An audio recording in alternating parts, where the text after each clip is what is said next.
अस्सलाम वालेकुम दोस्तों। जो अभी खबरें आ रही हैं वो इस हवाले से हैं कि जो चार्ली किर्क था, जो एक पॉलिटिकल एक्टिविस्ट रिपब्लिकन पार्टी के लिए काम करता था, नफ़रत बेचता था, इसमें कोई शक नहीं है। और जो सफ़ेद फार्म लोग हैं उनको टारगेट ऑडियंस के तौर पर, उनकी नौजवान नस्ल को टारगेट ऑडियंस के तौर पर शिकार किया जा रहा था। और उसका डोनाल्ड ट्रंप को बहुत फ़ायदा हुआ था। उसको पता है आपको कि उसे कत्ल कर दिया गया था। तो अब जो ख़बरें आ रही हैं कि पहले तो उसकी तस्वीर कातिल की जो है, मुबैना कातिल की, वो जारी की गई। और अब ये ख़बरें आ रही हैं कि कातिल पकड़ लिया गया है। कातिल का नाम है जी टेलर रॉबिन्सन, या टाइलर रॉबिन्सन होगा, TYLER। 22 साल नौजवान है। ये उस स्टेट के गवर्नर ने की जो स्टेट है उसने भी ऐलान कर दिया है। डोनाल्ड ट्रंप ने जनाब अपने ट्रुथ सोशल, यानी कि डोनाल्ड ट्रंप और ट्रुथ, अल्लाह की मर्ज़ी है, उस पर भी ऐलान कर दिया है कि जी ये पकड़ लिया गया है।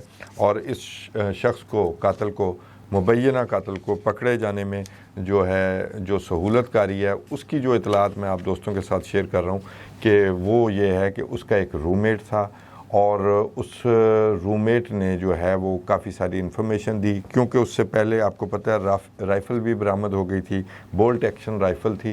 तो उस हवाले से जब तफ्तीश आगे बढ़ी तो उस रूममेट ने बताया कि वो इस राइफ़ल के मुतल्लिक़ भी बात करता था और वो कुछ चीज़ें लिखता भी था, वो उसने शेयर किया। फिर उसकी फैमिली ने भी जो है वो उन्हें बताया। FBI की जो उस स्टेट की टीम थी, 33 घंटे की इन्वेस्टिगेशन हुई, उससे पता चला। फिर उसकी फैमिली और ये दोस्त जो हैं उसके, वो बताते हैं कि वो कुछ अरसे से बड़ा पॉलिटिकल हो गया था। यानी एक साइड की एक्सट्रीम वो चार्ली किर्क था जो नफ़रत फैला रहा था, और नफ़रत की बुनियाद पर डोनाल्ड ट्रंप जो है वो एवेंजलिक जो ग्रोह है उसको फ़ायदा पहुंचा रहा था। तो ये दूसरी साइड की एक्सट्रीम है, क्योंकि कत्ल तो किसी का बात का जवाब नहीं है ना, दलील बात का जवाब है। आप दलील से जवाब देते, और जिस तरह के वो चार्ली किर्क जो नफ़रत जिन बुनियादों पर, जिस आर्ग्यूमेंट पर बेचता था, वो तो कब की पिट जाती अगर दलील पर कोई जवाब देने को आता। तो खैर, वो टारगेट ऑडियंस उसकी वो ऐसी थी जो सवाल उठाती भी थी। तो सवाल ऐसे थे क्योंकि ये जनरेशन Z पर काम हो रहा था, उन्हें पता ही कुछ नहीं है, बिट्स एंड पीसेस में उन्हें चीज़ों का पता है, तो उन्हें बेवकूफ़ बनाना बड़ा ही आसान था। तो खैर, कातिल पकड़ा गया।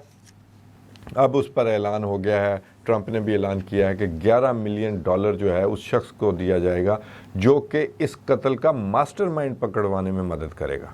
यानी उनकी ये सोच है कि इसके पीछे, कातिल के पीछे कुछ साजिश भी हो सकती है, और ज़रूर तफ्तीश होनी चाहिए। कभी हाई प्रोफाइल कत्ल है, इसकी पूरी तफ्तीश होनी चाहिए। और ज़ाहिर है रिपब्लिकन पार्टी के यहाँ सफ़े मातम बिछी हुई है। उनका एक पॉपुलर एक्टिविस्ट मारा गया है, और उसके बारे में ये कहा जाता था कि वो एम्बिशियस भी है और कल कलाम वो पॉलिटिक्स में भी आ सकता है। और अगर वो आ जाए तो फिर कितनी नफ़रत होनी थी जो डोनाल्ड ट्रंप के आने से हुई है, वो तो आप देख ही रहे हैं। इज़राइल जो लाखों लोगों के कत्ल पर बनी हुई स्टेट है, जिसकी 79% आबादी जो है वो कत्ल व गारत को सही समझती है, फ़लस्तीनियों के कत्ल को उनकी जो भूख से मारे गए हैं उनको वो जायज़ समझती है। वहाँ सफ़े मातम बिछी हुई है कि ये बंदा कत्ल हो गया। उसकी भी वजह आपको समझ आती है, ये उनके फ़ायदे के लिए, उनकी सपोर्ट में था। वो तो फ़लस्तीन को मानता ही नहीं था, तो उसलिए उस कत्ल के लिए उनके अंदर बड़ा रहम है। वरना हज़ारों लाखों लोगों के कत्ल के हवाले से बेहिस ज़ालिम लोग हैं। तो एक तो ये आप दोस्तों के साथ खबर शेयर करनी थी। फिर यूनाइटेड नेशन सिक्योरिटी काउंसिल में कतर के हवाले से, कतर पर हमले के हवाले से करारदाद पेश हुई, और करारदाद में बिल्कुल करारदाद, मज़म्मत की करारदाद मंजूर हो गई। हमारे जो नुमाइंदे हैं पाकिस्तान के, उनकी ज़रा गर्मा गर्म बहस भी हुई इज़राइल के साथ, और भी ममालिक की हुई है। इज़राइल का जो नुमाइंदा था वो उसामा बिन लादन का हवाला दे रहा था। आई वॉज़ वेटिंग कि वैसे वो ये कहें कि उसामा बिन लादन बतौर दहशतगर्द के तौर पर मौजूद था, नेगोशिएटर नहीं था, और कुछ ऐसी बात करते। लेकिन बहरहाल जवाब दिया हमने, चलता रहता है। और अमेरिका मजबूर हो गया कि उस मज़म्मत की करारदाद में जो है वो वोट उसके हक़ में दे दे, क्योंकि अरबों से पैसे, कतर से तो बहुत पैसे भी लेने होते हैं। मार लिया वो अलहदा बात है, मरवा दिया इज़राइल के हाथों वो अलहदा बात है, लेकिन ज़ाहिर है अब कतर को भी राज़ी करना है। جو یو ایس کی نمائندہ نے گفتگو کی اپنی تقریر میں وہ بڑی ہے زبردست ہے کہ اس نے تو اسرائیل کی مذمت نہیں کی. اس نے یہ کہا کہ یہ حملہ اسرائیل کے جو مفادات ہیں ان کو آگے نہیں بڑھاتا, امریکہ کے جو مفادات ہیں ان کو آگے نہیں بڑھاتا. اس نے مذمت نہیں کی, یونان نے مذمت نہیں کی. تو صاف نظر آتا ہے کہ یہ مل کر جو ہے وہ کروایا گیا ہے. اور اب جو نیریٹو بیچنے کی کوشش ہو رہی ہے وہ باقی میں اپنے ویلاگ میں اگلے میں بات کروں گا کہ اسرائیل جیت رہا ہے یا ہار رہا ہے. لیکن جو نیریٹو بیچنے کی کوشش ہے کہ ڈونلڈ ٹرمپ کو نہیں پتا تھا, بس یہ سی آئی او کو پتا ہوگا اور فلاں ہوگا. ڈونلڈ ٹرمپ خود کہہ رہا ہے کہ مجھے پتا تھا, اور وہ جو ہم نے بتایا فوری طور پر ہے, ہمیں پتہ ہی اس وقت چلا. یہ پاسبل ہے, یہ مہینوں کی منصوبہ بندی سے ہوتا ہے کام, اور وہ خود اسرائیلی کہہ رہے ہیں کہ یہ مہینوں کی منصوبہ بندی ہوئی ہے, اور امریکہ کی مرضی کے بغیر, امریکہ کے سسٹم کو یوز کیے بغیر, امریکہ کے سسٹم کو یوز کر کے قطر کا سسٹم ڈاؤن کیے بغیر یہ ممکن تھا. امریکی کہتے ہیں ہم نے بتانا تھا. بتانا آپ کا فرض تھا, آپ نے تو حفاظت کرنی تھی. اس کے پیسے لیتے ہیں آپ, ڈالر لیتے ہیں ان سے, لوٹتے ہیں ان کو. تو اس میں جو میں اگلے ویلاگ میں بات کروں گا کہ سیکیورٹی جو شفٹ ہے, ایکزیوس کی رپورٹ ہے کہ پیراڈائم شفٹ آ رہی ہے. قطر جو ہے وہ کنسیڈر کر رہا ہے یہ خلیجی ممالک جو ہیں وہ امریکہ سے سیکیورٹی حاصل نہ کریں. تو قطر کے وزیر اعظم نے اس کی سختی سے تردید کی ہے. انہوں نے کہا ہمارے امریکہ سے تعلقات مزید مضبوط ہوں گے.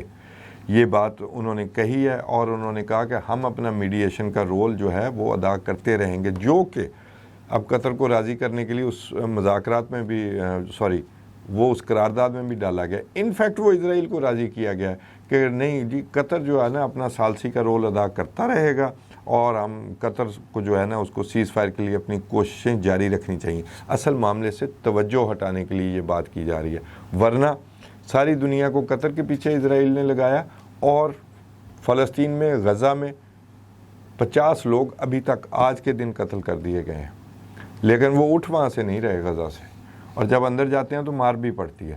تو اس حوالے سے یہ کہنا کہ جی اب ٹرمپ معصوم ہے, یہ نیریٹو بلڈنگ ہوتی ہے, یہ امریکہ میں چلتا ہوتا ہے, تو یہ سارا جھوٹ ہے. اب اسی طرح جمعے والے دن یعنی آج کے ہی دن ان کا جو رات شروع ہو رہی ہے اس میں قطری وزیر اعظم کی ملاقات ہے. وہاں بھی ڈونلڈ ٹرمپ یہی بیچیں گے کہ دیکھیں اس حملے سے یہ فائدہ ہو گیا ہے کہ ہم سیز فائر کی طرف بڑھ سکتے ہیں. اس حملے کا معاملہ ہی یہی تھا کہ قطر کو انڈر پریشر تو پہلے ہی کیا جا رہا تھا کہ وہ حماس کو پریشر میں لائے کہ وہ ڈیل مان لے, اور اس کو پریشر کو بڑھانے کے لیے اس حملے کی اجازت دی گئی کہ قطر کو بھی ذرا اس کو سائز میں کر دیا جائے, اور اس کے ذریعے پھر حماس کی قیادت ختم ہو جائے گی تو ان کے پلے کچھ نہیں رہے گا, تو وہ فوراً سیز فائر کر لیں گے, ہتھیار ڈال دیں گے.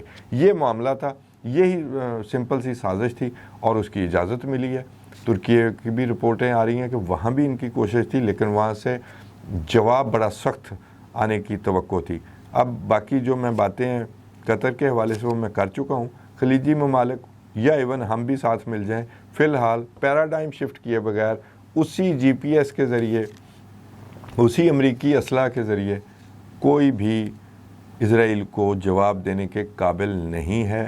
Year power multi domain warfare, اس میں اسرائیل کو ایج حاصل ہے. جب تک آپ اپنا سیٹلائٹ نہیں بدلیں گے تب تک آپ جواب نہیں دے سکیں گے, اور سیٹلائٹ سے پہلے اپنا ایئر ڈیفنس سسٹم بھی ساتھ بدلنا پڑے گا, تو تب جواب دیا جانا ہے. تو یہ معاملہ ہے کہ دیکھیں جی ڈونلڈ ٹرمپ اور قطری وزیر اعظم دوبارہ دوستی کی پینگیں بڑھاتے ہوئے باہر نکلتے ہیں. قطر اپنے کنسرنز کیا رکھتا ہے, آ جائے گی اس کی اندر کی رپورٹ, آپ کے ساتھ ضرور شیئر کریں گے. تو اب تک کے لیے, اگلے ویلاگ تک کے لیے اجازت دیجیے. اللہ نے کے بعد.